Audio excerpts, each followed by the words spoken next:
What's up, everybody, and welcome to the Atheist Roundtable. And this is the first ever Ultimate Debate Championship Tournament. And I wanted to start everything off today by saying thank you to everyone that's helped us put this thing together. You guys are rock stars, and we'll go through a list later of everybody, but I want to make sure we get to the action as quickly as possible. But thank you guys so much for the help, and it takes a lot of effort and a lot of time to put something like this together. So I definitely appreciate you guys and value everything you've done to help us. So to not waste any more time, I'm going to bring on the host here for this channel today. Yo, Justin and Ethan, what's going on? What's up, man? What's up? You guys excited? I am fairly pumped. Fairly? Yeah. Just a little bit? Fairly Okay. pumped. Been waiting for this. Been waiting for this for a couple weeks ever since you guys started putting out the advertisements for it. Awesome. Well, again, thank you guys for jumping in and helping out, and love to see you guys' faces on here and helping. And again, continue to Next time you do this, normalize I'll be one of the debaters.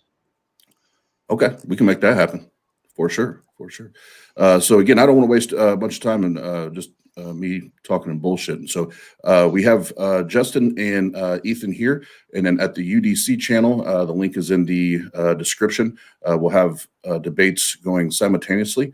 Nate from the Atheist Roundtable and then Skids the Clown is over there. They're going to be hosting that channel. So we got debates going all day, and then the championships at 9 p.m. So, gentlemen, I'm gonna back out of here. Thank you so much, and it's all you.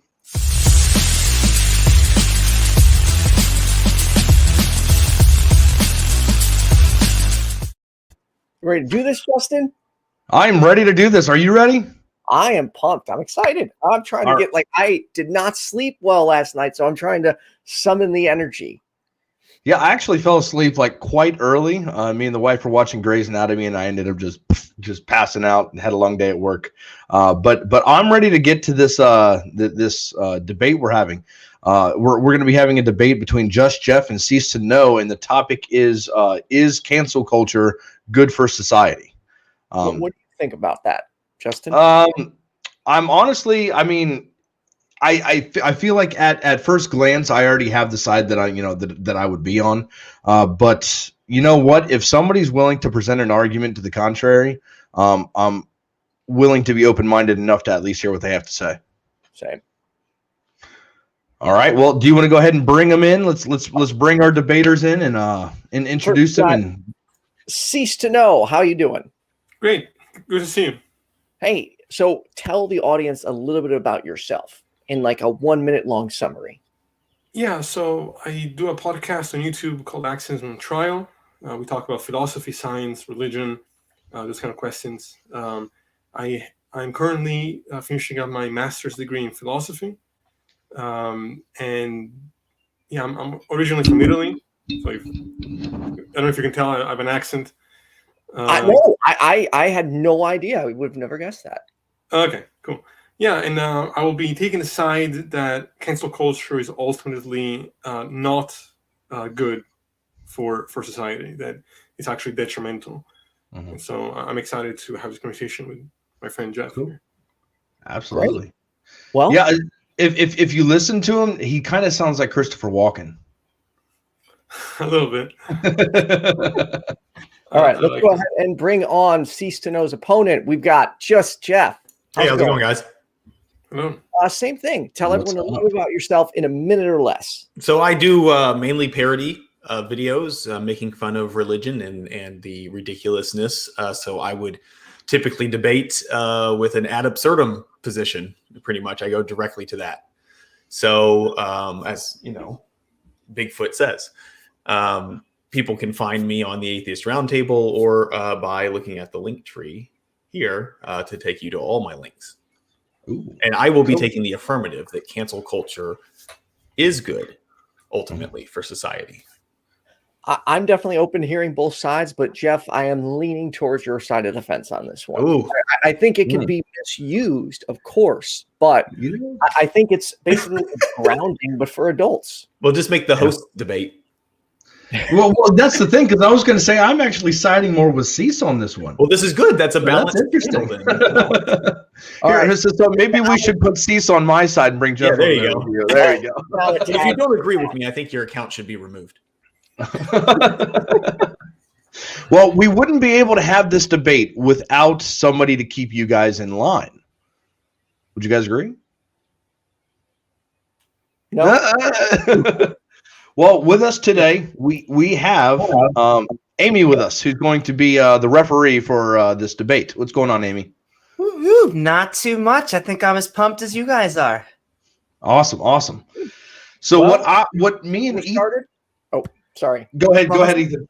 No, I was just going to say, shall we get this underway and get that timer started? Absolutely. Whenever, so what I'll do is me and Ethan are going to back out of the room. Amy, you'll be in here with the two debaters, and whenever you guys are ready and the first debater starts, whoever's taking the affirmative or going first, I'll go ahead and start the timer for 5 minutes. Then we'll do a 20-minute open dialogue and then a 5-minute closing. Great. All right, so I'll go ahead and play our opening video, and after that's done, whoever's going first, you guys go ahead and start.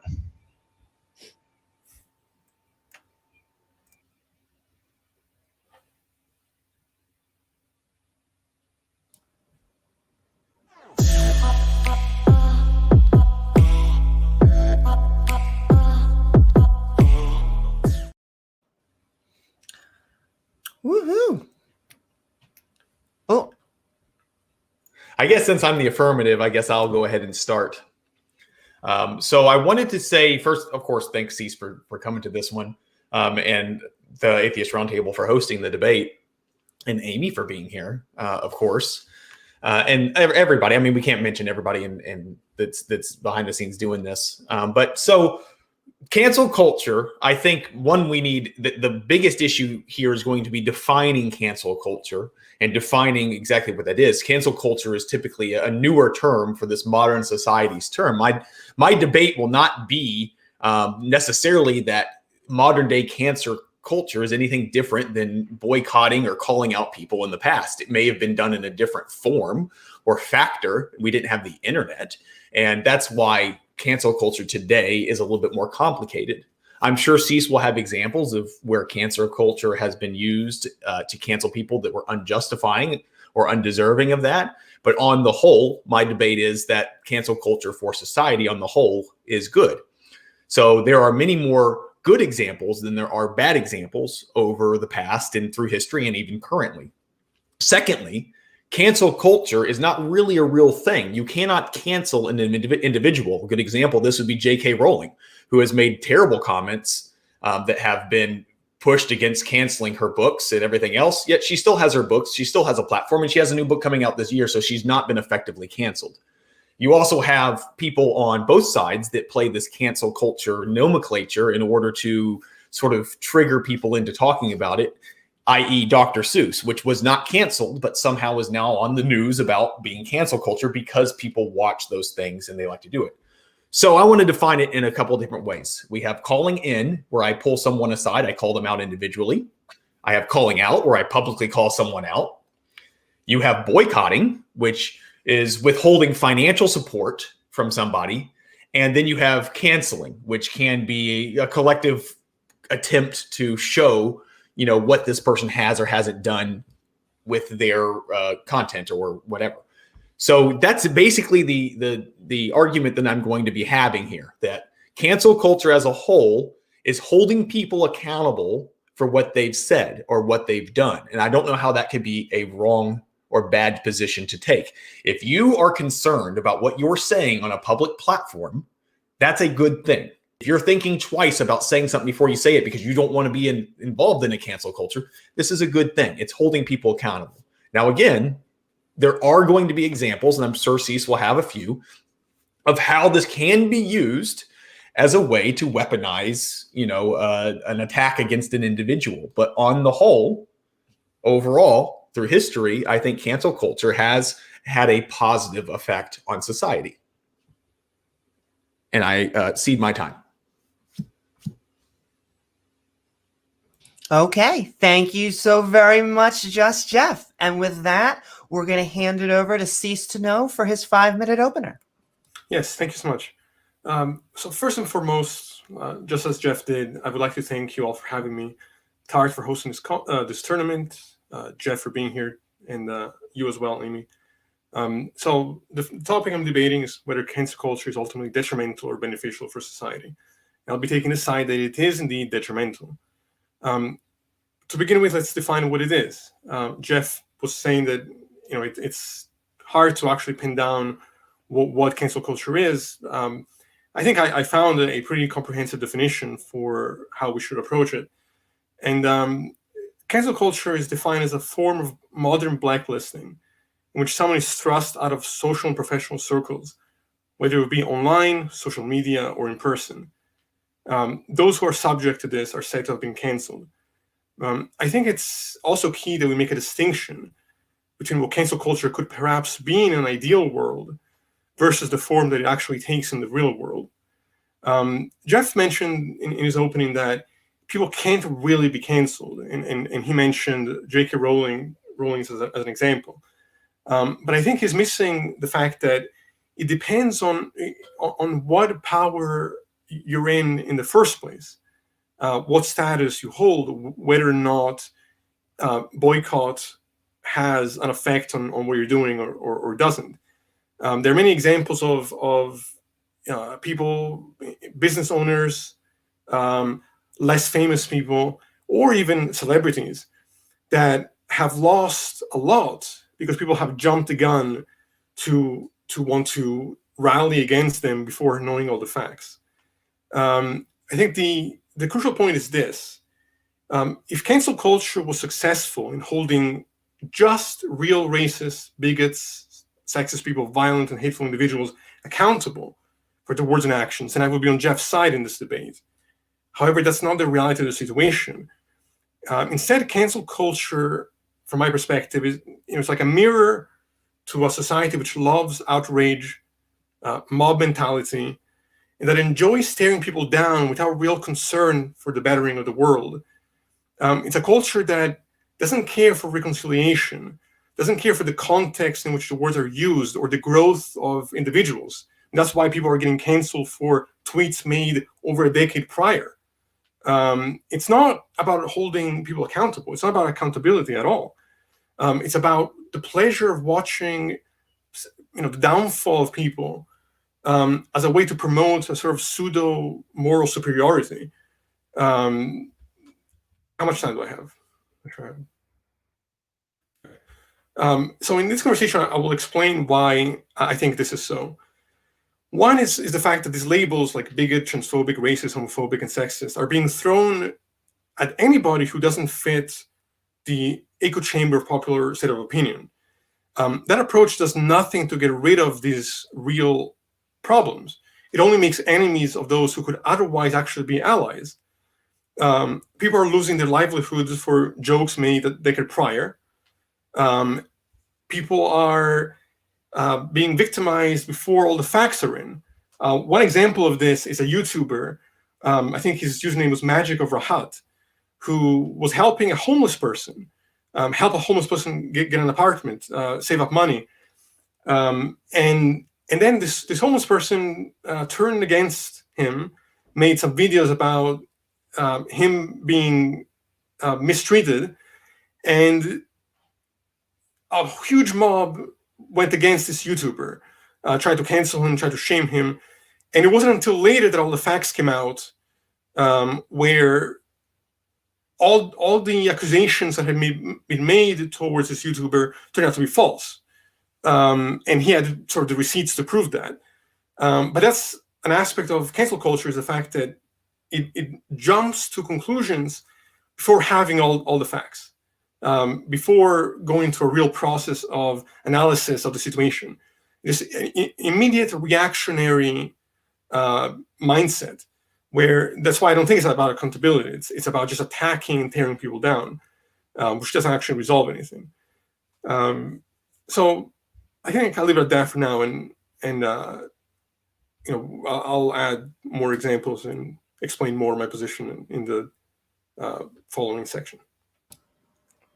Okay, thank you so very much, Cease to Know. And with that, we're now going to jump into 20 minutes of open conversation. The floor is yours, guys. Well, Cease,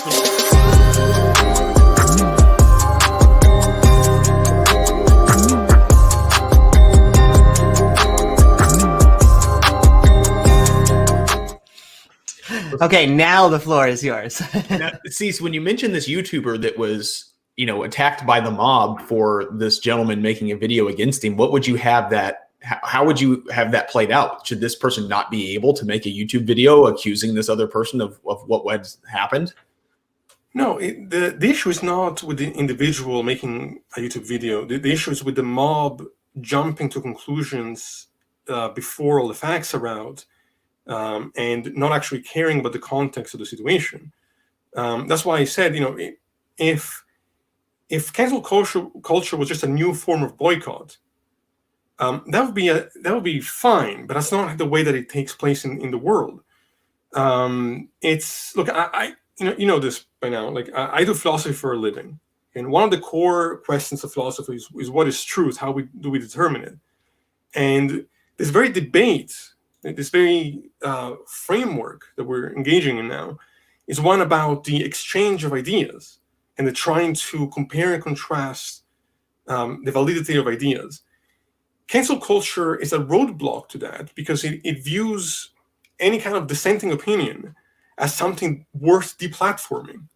That's why people like Jordan Peterson, who, by the way, I don't agree with a lot on, they try to fire him from his position as a university professor. Did they accomplish that goal? Well, in the beginning, yes. It wasn't until he went through the course systems and a long period. Now he may actually have left the university. I'm not sure because at this point. Well, when you talk about the bad stuff, I think when we look at it from what's happening currently, when you look at like racism in the United States, which has traditionally been on the back burner, on the back of everybody's minds. My parents never saw systemic racism the same way that I'm exposed to it. And I think that is something that people are now more comfortable talking about in the public light. Also, when it comes to sexual abuse, rape, power being asserted over women incorrectly, like more women are more comfortable coming out and speaking about these things because it is now having a profound effect. In a very short time scale, you can get things done because of that. Now, again, there are going to be bad examples, but if we go back 100 years and today, I think we've progressed. A lot of that progression has been done by removing bad influences and bad personalities. We should not be glorifying giving money to and or watching, people's opinions if we're not going to take it into account the stuff that they have said that they need to be held accountable for. And again, if somebody is really concerned about getting canceled or really concerned about what they're saying, it's accountability. It's another form of accountability to hold them accountable. But if cancel culture functioned that way, where it was mostly targeting those who were real sexists and bigots and these really horrible people, if that's what cancel culture was doing for the most part, then I would be on your side. But unfortunately, that's not the case.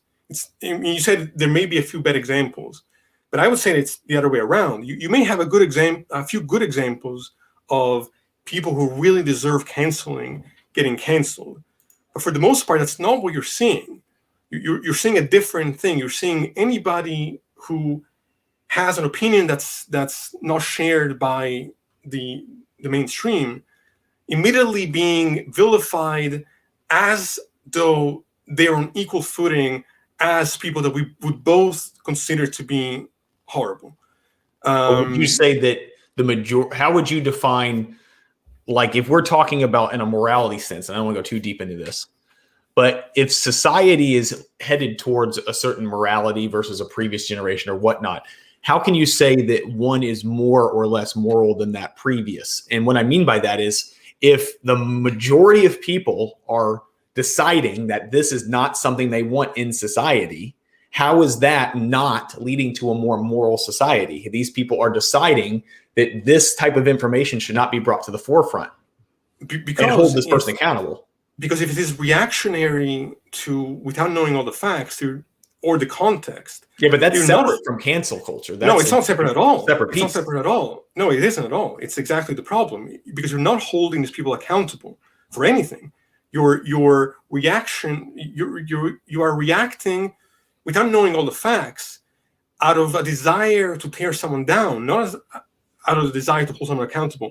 In what way did canceling someone that had tried to help a homeless person, who then turned out to have some different mental illness issues, lead to a more moral society? It didn't. It just led to the ruin of somebody who's What actually about trying the to do a people good that thing. saw that jumped on the bandwagon to attack, realized they were wrong, and then maybe learned a lesson there. So in the future, they're going to do their due diligence and research, and before they jump on the bandwagon.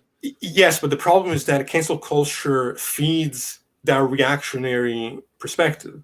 It feeds into that behavior of, let's not look at the facts, let's just jump to these conclusions. It's not the same thing. Cancel culture is not the same thing as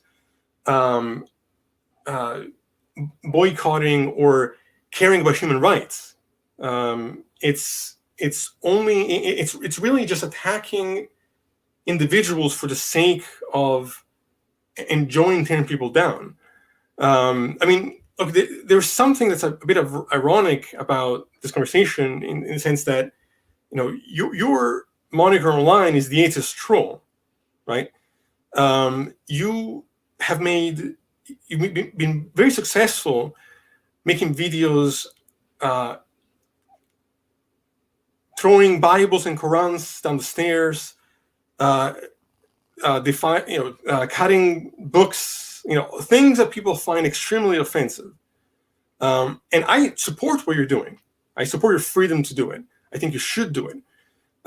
Cancel culture functions as a way to silence even people like you, who because dissenting from religion is offensive. There are people who wish to silence you so you wouldn't be able to express and share your ideas. I mean, your account has been canceled how many times now? 7, 8, 6? Okay. 6. Now, yes, you've been able to make new accounts, but you shouldn't even have to do that.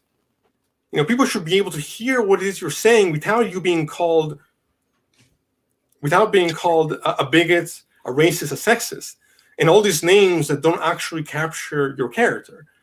Same thing with me. If I make a comment about certain interpretations of Islam, and I'm careful to say I'm not talking about most Muslims. I'm talking about specific interpretations of specific verses of a specific text, and everybody jumps the gun and says I'm Islamophobic, you're not actually helping the bigotry that exists against Muslims.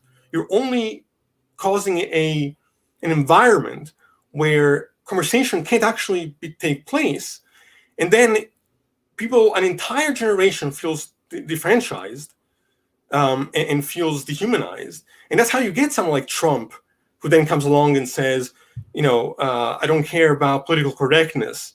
And then he gets voted into office because people end up thinking that he's on their side. I don't think that just on a psychological level, it works out the way that you're claiming it does. But I don't know if you want to respond to that. Yeah, no, I mean, obviously, so when you look at TikTok or Instagram, Twitter, whatever, you're going to be adhering to a guideline set by that whoever made the app. They have a particular way that they want to manage it. If I choose to use an app how I want to use an app, and I find that to be, I get canceled off of that app, that's nothing more than a private business making a decision how they want to handle stuff. Now, obviously, that's influenced by the mass of users that they have, and the users are dictating that. That's a business. When it comes to my accounts getting canceled, however, and the things that I've done, it's actually improved the number of conversations I've had, because people will reach out to me. They'll talk to me about what I've done or why my accounts are getting banned or whatever, and it encourages a dialogue. People are having dialogues about that. I think it's something that brings it to the forefront. Open conversation goes both ways. And there's going to be times where it's not on our side, where people are saying things that are against what you and I might think are the correct things. And that's why that open discussion's still there. You can't cancel my voice. I can still go on a website. I can say things. I can do what I want. I can make another account. They're free. So I've not really been effectively canceled. You can't cancel me. But only because you have less to lose. Only because of the context in which you find yourself. Other people don't have that same luxury of not caring and of continuously making a new account. I mean, the issue here is it moral to cancel somebody unjustly? And if cancel culture is doing that for the most part, then it's detrimental. If it was doing it for the most part, yes, but I don't think that that's the case. I want to give you a quick quote from Psychology Today. Says this on the website, on an article about cancel culture. It says, a core characteristic of canceling is that the canceler's punitive actions appear disproportionate to the magnitude of the transgression. Relatedly, when canceling someone, the canceler bypasses the legal due process. There's no trial, no presumption of innocence until proven guilty. It's just jumping immediately to the conclusion that if someone says they did something bad, then they must have done something bad. The same article describes cancel culture, again, this is Psychology Today, as a social contagion. It is for people who are looking for an outrage fix. Psychology Today describes cancel culture as a lack of tolerance for opposing views, the strict restriction of free speech by coercion or censorship. In other words, it's like a digital witch hunt. It's also led to doxing and sharing public information of people, putting their lives in danger. We both know someone like Infidel Noodle, right? And how much we both respect her. The amount of death threats and attempts to silence her voice and cancel her voice, it's on a level that is repulsive. It seems to me like you're sort of spinning the situation a little bit. You're trying to say that somehow cancel culture is helping engage in conversation.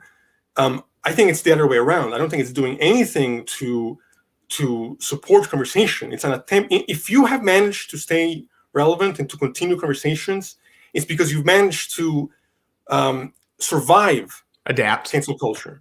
Don't even adapt. It's you're starting from a different perspective where you don't have as much to lose, and you can't be manipulated in the same way that most people who suffer the consequence of cancel culture can. It's a different situation. And if we're striving toward a more moral society, then one that values conversation, one that values difference of opinion, and the sort of giving back and forth and sharing of ideas, that's what ultimately will lead to real change. Not calling everybody racist, not taking away the voice of anybody who doesn't agree with us. Well, you're not calling someone racist. You're putting their racist information in the forefront, in front of the community to make a judgment on. It's not the same thing. If somebody makes a racist comment and that racist comment is then aired on the news and a bunch of people are upset about this racist comment, then they should be able to have an opinion on that. I don't know why you should remove their opinion on whether or not they want to cancel that individual for what they've done. It's not like we're randomly, arbitrarily picking someone to go after. They had to have done something to get them in that limelight. But again, I think you're talking about what cancel culture could be, not what it is. Because from my perspective, that is exactly what they're doing. It would be great if that's all it was. Like, oh, someone really said something racist or sexist, now we're holding them accountable. But that's not what's going on. They're taking words said decades prior. But even still, is there a time frame on being offensive? No, but if someone has shown, if someone has matured, then if it was about accountability, then they would care to see whether or not the person had bettered themselves in that time. Well, they could explain that, but it doesn't. It doesn't mean like that they no longer that they're off the hook for saying something offensive 10 years ago.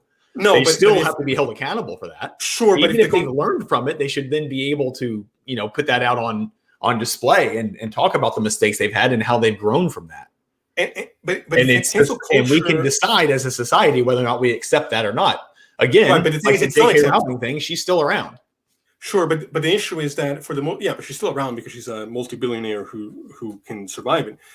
If it was really about accountability, then people would care about the context of words. Many times, people have called even people like us names and labels that didn't actually capture who we were at all. We didn't say sexist things, but things we've said were taken out of context to create this false narrative that we were in some way bigoted.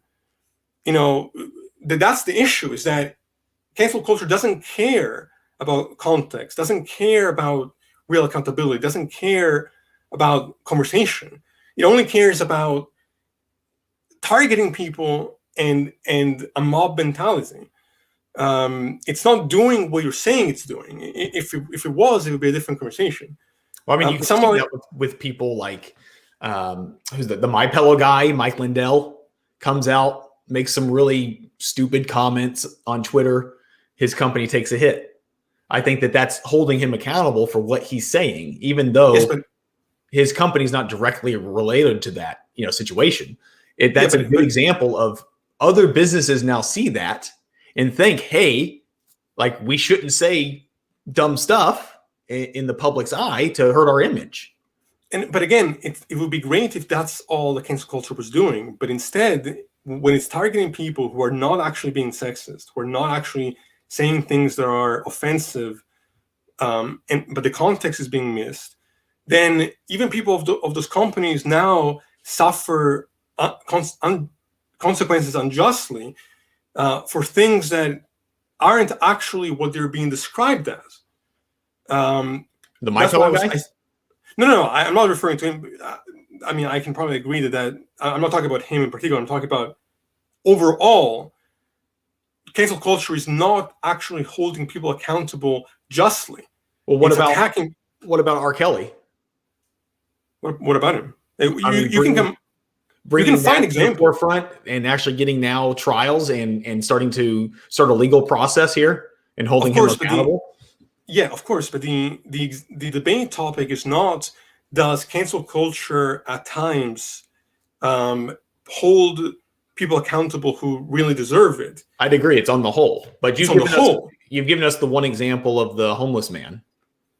No, it's an issue of a narrative. That's why I mentioned the Psychology Today article, where it's looking at how cancel culture is functioning as a whole and describing it as a sort of more of a mob mentality in a reactionary perspective, rather than ones that go through a real trial of analysis of individual cases. It's immediately going to that kind of shutting down of people before really getting the facts. That's why I mentioned what we see. I mentioned examples that we're more used to, like what's going on with TikTok, what's going on with someone like Instant Noodle.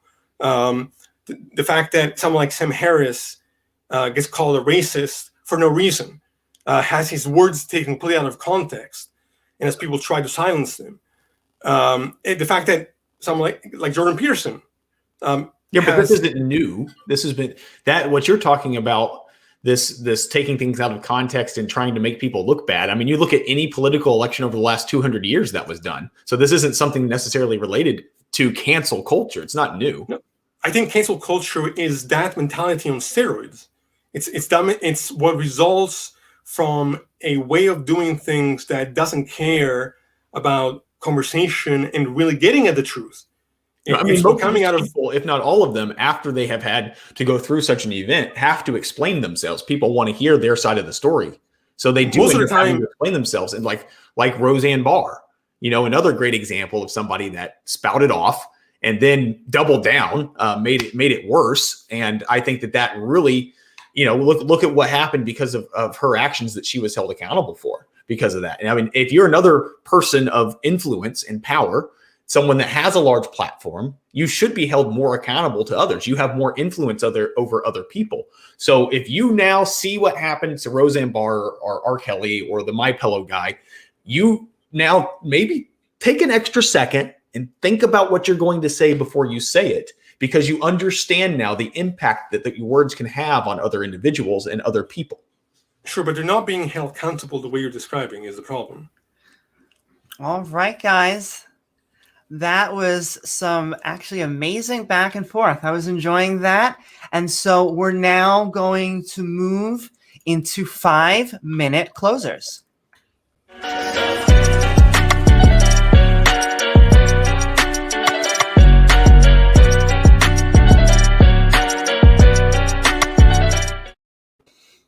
Woohoo! And I think it's normally goes in reverse order. Is that how it normally? So, so that means I'm passing off to Cease to Know. The floor is all yours. Yes. So I will say this. It seems to me that what Jeff is arguing for is what cancel culture would be and how it would function in an ideal world. It's the reality is quite different. In the past, when we saw boycotts or those type of structured forms of protest, they were attempts to fight for the rights of the individual, not attack the individual. I have no problem with people being held accountable for their actions and their words. The problem is when people are being shut down for words taken out of context, for words said decades prior without caring about hearing an explanation, without that kind of back and forth or a valuing of conversation. What's really going on is that mobs are engaging in this sort of desire to be outraged and desire to feel morally superior and desire to shut down opinions, shut down conversation. Any time that you have a viewpoint that's just not the shared belief, automatically you're viewed now as lesser than. It's a form of extremism. It's the same thing like that we went through in the Red Scare, where everybody was a communist all of a sudden. It's you can have that mentality of extremism and of divisiveness and of us versus them thinking, and think that you're actually engaging in a moral back and forth to try to get to truth, to try to get to better the world. You're not doing that in this context. Jeff, if cancel culture was what you were claiming it was, then I would agree with you. But it's not. You can have a few examples of people who really deserved to have their platforms taken for really horrible behavior. But that's in a sea of other examples of people who have been unjustly put on public trial without all the facts, without even caring about the facts, just out of enjoyment of tearing somebody down. And that's why we see, people who are not racist, who are not bigots, who are not saying things that should be canceled for, still get canceled, still get attacked, still be deplatformed, just for having a difference of opinion or just for having questions. So I will leave it at that. I think that anybody who looks into the way in which cancel culture is actually functioning will see that the reality is quite different than what Jeff has described it. It's really a psychological mirror to mob mentality, to extremism, and to it's why universities who used to be a context of growth has now become echo chambers where nobody can really share ideas without being targeted as something they're not. And from my perspective, the only way in which we're going to arrive at a more moral society is one in which we can care about context, care about why people have said what they've said, give people a way to explain themselves. And because that's also not really what's happening. I mean, there's many examples of people who just don't want to hear it. Once you've been canceled or accused of something, it's as bad as if they'd actually done it. So I would say that overall, despite a few good examples, cancel culture has functioned as a very detrimental and reactionary approach, and that it's not real activism. It doesn't bring about the real change people want it to. Rather, it's just tearing people down. That's how I would frame it.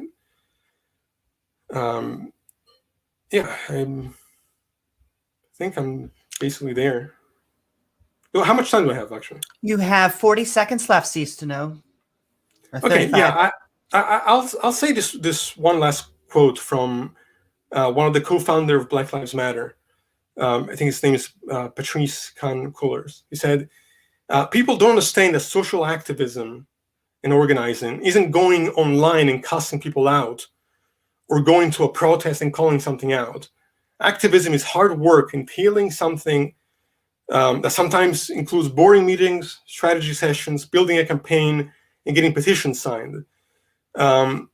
Mainstream internet activism is a lot of calling out, blaming, and shaming. And then final We have to be honest with ourselves about whether calling out and canceling gives us more than a short-term release of cathartic anger.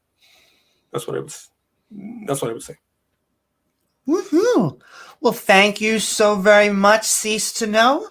And with that, we're going to hand it over to Just Jeff's closing statement. July 4th, 1776. The United States of America canceled England. We moved. We canceled as a group our hold that they had on us. We canceled slavery. We've canceled or working on canceling racism in this country. So for Cease to sit here and say that cancel culture has not had a positive effect on history would be just ignoring our history. Boston Tea Party, American Revolution, women's suffrage, civil rights. These are all big examples of groups getting together to effectively cancel a group, a oppression that is on them. So if somebody like, and I gave many examples. We got one example from Cease about one guy that allegedly from YouTube got called out for the homeless guy thing. But we have many examples, like I was saying, from Mike Lindell to Roseanne Barr to R. Kelly. There are plenty of people that have had to be held accountable for what they've said in a public light. And that should be the way it is. If you're going to say some dumb stuff on the internet and put it out in front of the public's eyes and it gets dug up and put in front of everybody, a public statement that you made is now being given to the public. The reaction to that statement, which is cancel culture now, is now what's on trial. The fact that these people are having a reaction to what this person said. It should make you pause and think about it. I know personally I have had to go back and think about some of the stuff that I've said in retrospect that I may have posted online and or things that I have said just in my mind or with other people. And think about what kind of effect that has on society as a whole. It has made me a better person because of that. And it's not just the examples that we've given today. Think about it. I think everybody that's watching this video, the judges from everyone else, has probably had recently to think about what they were saying and maybe seek some sort of information from the other side. I know I commonly reach out to people of opposing views or other people that I want to talk about to get their opinions on things before I make a video about it, because I want to make sure that what I'm saying is accurate. So I think it has increased the level of accountability. It has increased the attention that you get for making a destructive comment. And I think you're ignoring all of the things that have happened because of this person's comment in the first place. The damage that's been done from a racist tweet or the damage that's been done from a sexist tweet, those things have repercussions on a large part of the population. And so even though if that one person in a million or whatever is unjustly called out, but he eventually found innocent, then I think it's for the better good. It's a holistic approach for the better good. And that is my argument. Thank you. Thank you so much, Just Jeff. And okay, I think with that actually concludes our round one.